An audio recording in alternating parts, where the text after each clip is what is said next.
Hi, everyone. This is Dr. Gayle Carson. Welcome to Living Regret Free, a program that shows you how to live a better and more joyful life. As an added bonus, I invite you to listen to an introduction to my Mindset Matters program, which ties into this so well. Go to www.sobmindset.com. It's free, and I know you will enjoy it. If you'd like to contact me personally, drop me a line at gaylecarson13@gmail.com or go to my website, www.spunkyoldbroad.com, and sign up for my weekly newsletter. Hi, everyone. We have quite a guest today. She is the founder of Miss Organized LLC. Now, that tells you something right there. She is a professional organizer, a feng shui practitioner, and a productivity coach. And her name is Tracy Paye. Using her gift of turning chaos into order since the age of 12, she has transformed hundreds of homes and thousands of lives. She's been featured in the media, including NBC, Fox 5, CW, Face the Truth. This is San Diego, Cooking Light, Ranch and Coast Magazine, and San Diego Voyager. Author of the book, If Clutter Could Talk, the Stories It Would Tell. Tracy's mission is helping people create harmonious homes and thriving lives by clearing their mess to relieve their stress. Welcome, Tracy.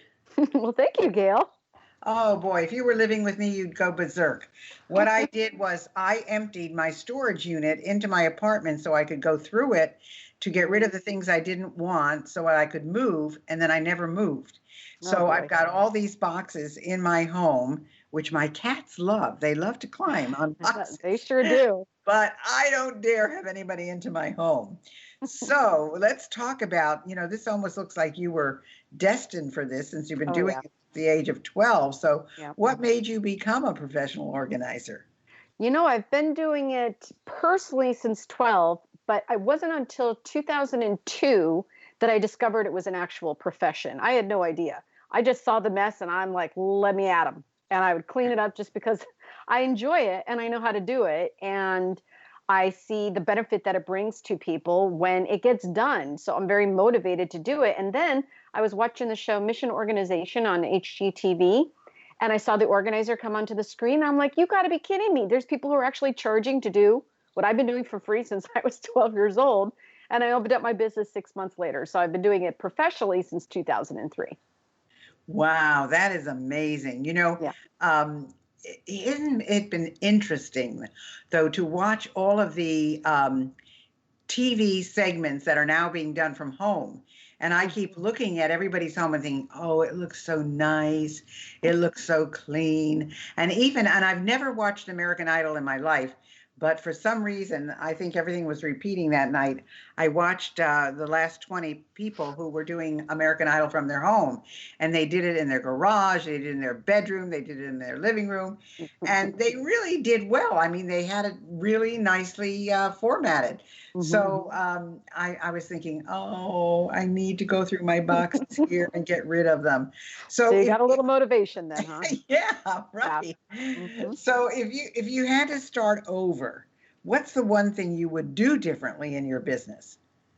I would right away have established as best I could a schedule that worked for me. What I found was, when you're new in business, you just take whoever you can. And we tend to be willy-nilly with, somebody says, oh, well, I need you at a time that maybe you would prefer to be sitting down and having a meal or, at the gym, but you don't want to miss out on that client. You don't want to say no to them.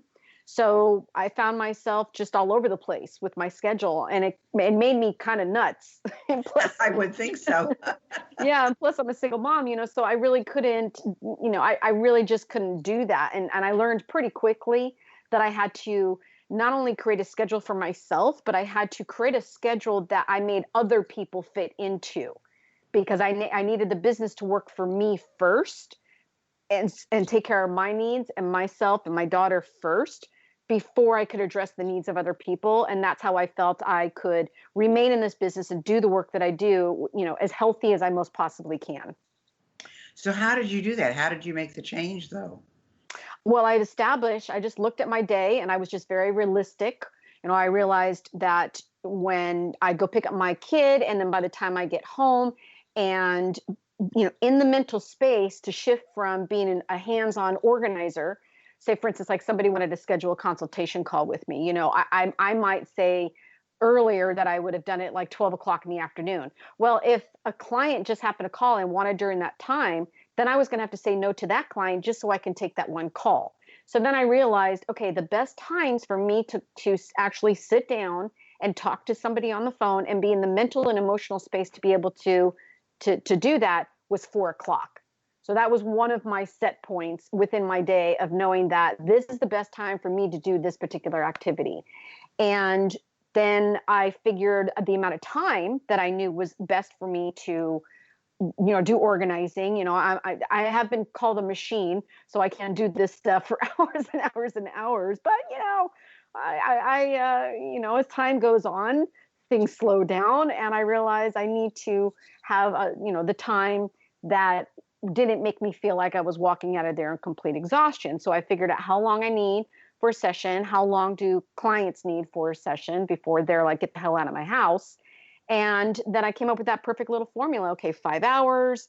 I need to make sure I'm home by this time. So I just kind of figured it out schedule wise.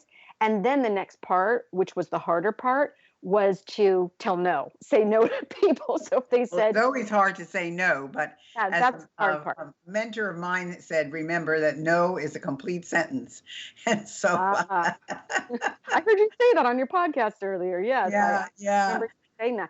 And that's exactly right. And that's what I found was the biggest challenge of it all. Yes, figuring out what my schedule was and working it to make it work for me the best was a challenge, but it was the standing up for myself and having those boundaries for myself to say no to those people and say like, no, I can't come to your house at 8 o'clock at night and stay for 1 hour. No.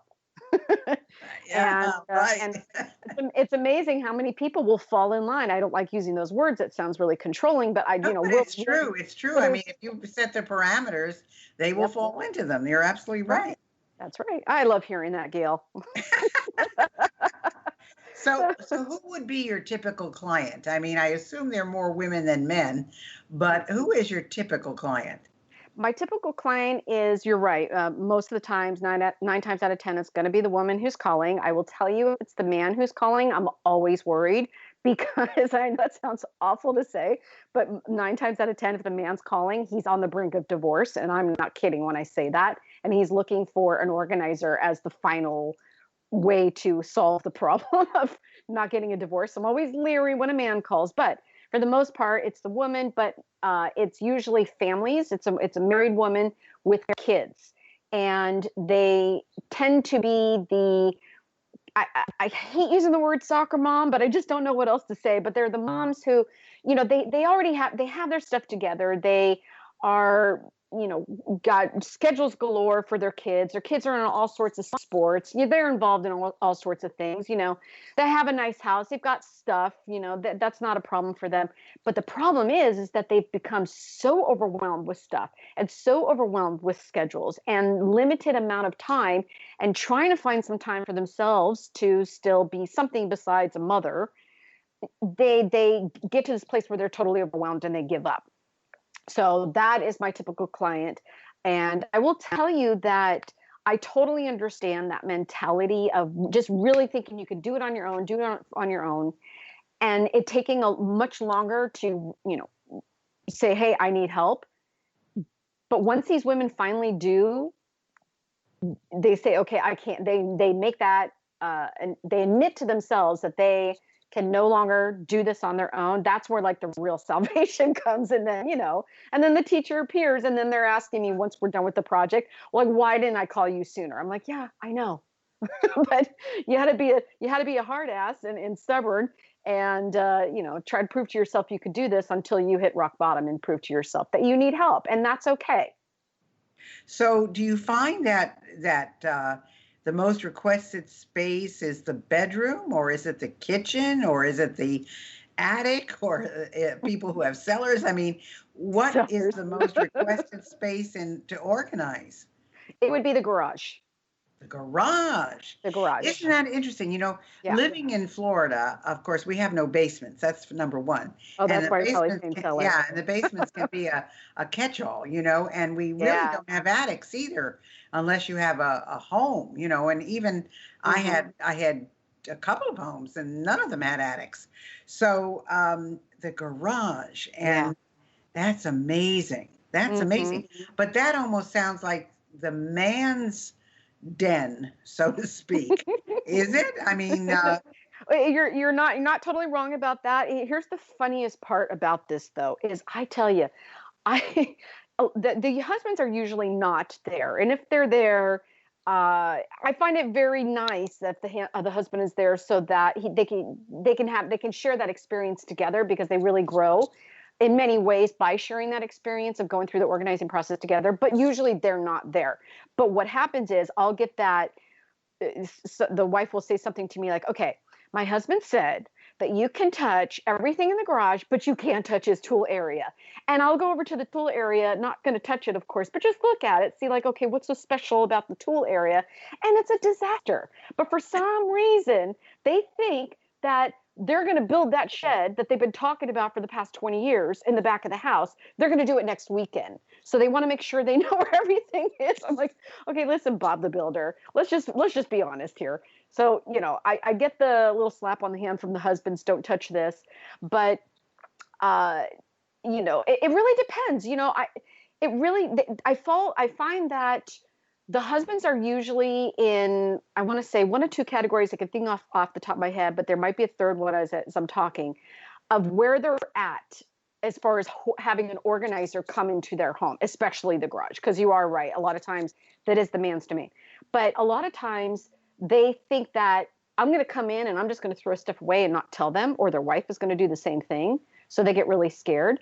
Or they're the, why wasn't she here yesterday? Because they're super excited that I'm going to show up. And then I have the other ones who are the, we could just do it on our own. I don't understand, saying to the wife, she might have 5 children running circles around her. And he'll say to her, it's that old school, and I hate to say it, 1950s kind of mentality of like, you're home all day.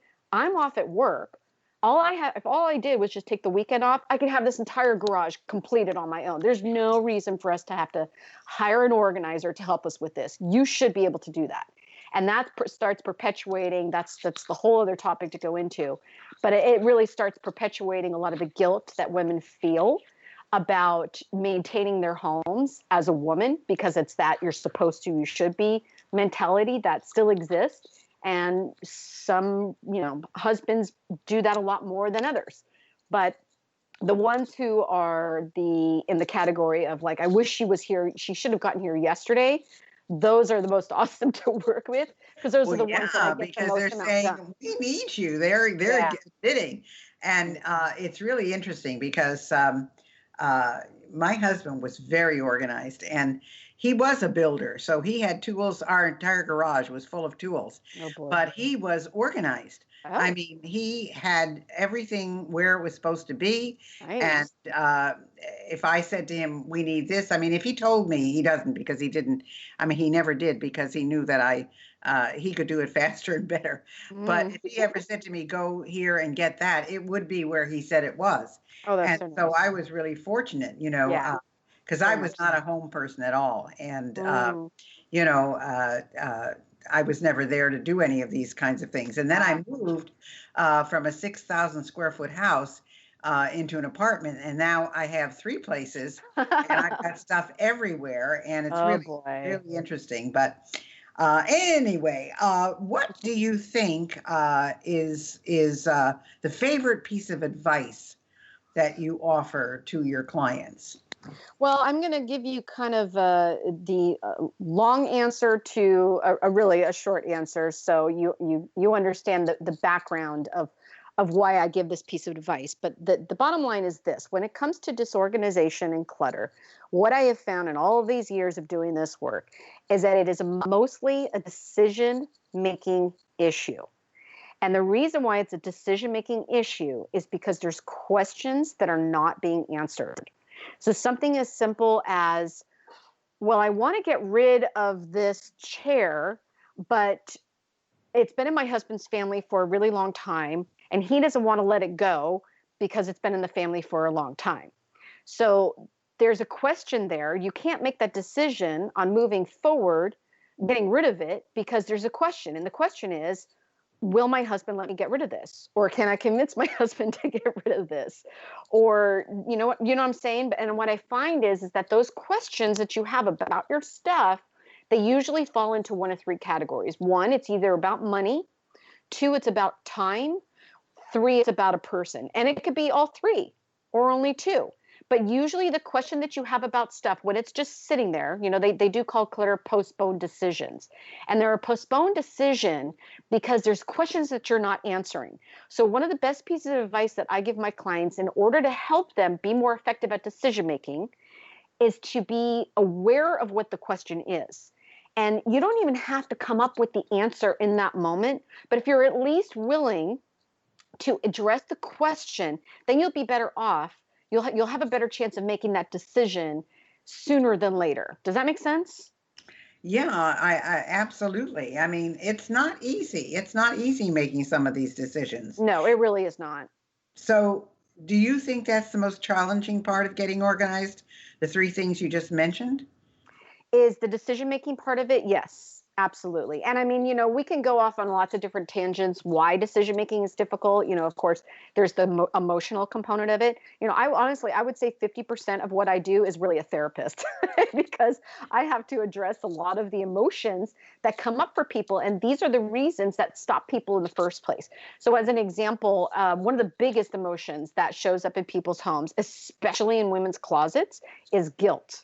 And I will tell you, I hope that people don't find, Catholics find this offensive, but I will tell you, I wrote about it in my book, the whole martyr thing that is prevalent in, with the people who are raised Catholic. There's a very big tendency for martyrism to happen, and that creates guilt. That is one of the biggest emotions that I see people have over letting something go. So you have to address the questions behind guilt. Will my mother get mad at me if I let this go? That's just a question. How are you supposed to make that decision on letting it go if you can't address the question?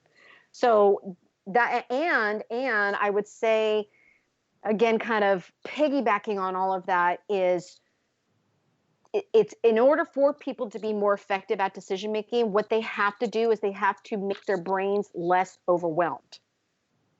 So, really, I can see where, the what is the adage? If you haven't used it or touched it in 6 months or a year, then get rid of it. But, I understand the feeling of, well, someday Right, I might need exactly. that, so Yeah, I don't find that one works very well with most people who are holder on tos. I find that doesn't work very yeah, well. right. It So really doesn't. why would someone not hire you? Because they are thinking that they could do it on their own. I think that's probably the main one. And again, we have this attitude for most women where it's we can do it on our own. And if we can't keep our houses clean, then there's something fundamentally wrong with us because we're women and we should, quote unquote, should be able to maintain a clean home. So, or maybe they've got a husband in the house who's also imposing that on them. So they just usually there is some sort of a trigger. These women know that they needed to hire me a long time ago, but because they're keep repeating that mantra to themselves, I should be able to do this on my own. I should be able to do this on my own. They don't reach out for help as soon as they should. So I would find that is the number one reason. Another reason is the cost. We're definitely not cheap. Organizers are not. I mean, you could find organizers on Craigslist for college student or something. But if you're working with a professional who has a lot of experience, then your money is basically an investment because it's not going to fall apart as soon as I walk out the door. So you really need to work with somebody who understands how to set up environments so they don't fall apart 3 days later and equip you with the tools and the awareness to be able to continue to make the organization after I leave. And that's just going to translate into a lot of different improvements in every part of your life not only every part of your life, but every part of the people that live in the house with you, their lives are going to be affected in a positive way too. Wow. So I can, of course, see the benefits to getting organized. I mean, we're talking about this show is living regret free, and if you're organized and you've got a clean home and you know where everything is, you are certainly able to live regret free better. You know, 100%. but tell us the services that you offer. I have a few different services that I offer. The main one is organization, and that involves hands-on organizing. I'm literally in somebody's space, crawling under their beds, scraping up the rat crap. You know, believe me, I've seen it all. And helping them physically organize their homes and declutter and purge in their homes. I also am now, it's something I've been meaning to do for a while, but you know, because of this whole quarantine thing, I'm now offering virtual coaching services, and I can help people right over the phone. I give them the plan and they use their hands, and all they need is a plan and some accountability and somebody to, when they get stuck in that decision making, to talk to, and they can do it on their own. Not everybody can, but most people can. So I do that. I do also offer feng shui. Again, it's something I do in people's homes, but because of the quarantine now, it's something I could do right over the phone. And that's basically helping people get the energy in their home as high vibrating as possible. Because if they do that, then their life is going to be much better, because every area of your home, that's a whole other conversation, but every area in your home in feng shui is associated with an area of your life. So I can help people figure out where their lower energy is, change it, get the energy higher so they can have, you know, better life experiences. And then I also do offer productivity coaching, and that might look like helping somebody get through their paperwork. I have a paper sorting strategy that can reduce the amount of time it would take somebody to do this on their own by about 50%. I can also help people with their emails, getting their emails set up, their tasks set up, all those productivity areas, paper projects, emails, tasks, and time. I can help people set up systems and get more refined in dealing with all of those productivity areas. Well, so how can people reach you, Tracy? What's the best way to get a hold of you? And I don't know if you have a gift for anybody, but we've got a few minutes left. So what is the best way to reach you? So the best way to reach me is my website. I do have a page on there that they can fill out a contact form to get a hold of me. My website is missorganized.com. So it's MISS organized.com, and just click on the link. This is free consultation, free phone consultation. It will take you to my contact page. And as far as my free gift is concerned, I have a book, If Clutter Could Talk, the Stories It Would Tell. And I am willing to give that away for free to the, you go to my Facebook page, which is at Misorganized San Diego. And like my page, I'm going to do a raffle. The first 25 people that sign up at my Facebook page, I will include them in the raffle to get a free copy of my book. Fantastic. That's great. Well, I have to tell you that this has really been a motivation for me to get all my stuff and do something. I mean, I just have boxes everywhere. Oh, boy. And yet I look at them and say, but I will need that one day, you know? So, and the other thing is, a lot of the stuff are the programs I've done and the places I've been, and, you know, 20 years working in 50 countries and 49 states. I mean, I have so much memorabilia, you know, that it's, you know, and I was doing 135 programs a year. So I have so many things, you know, that say, oh, here's Gayle Carson. So it's really interesting. I just need to settle down and do it. That's it. But I'll tell you, I will just tell you this.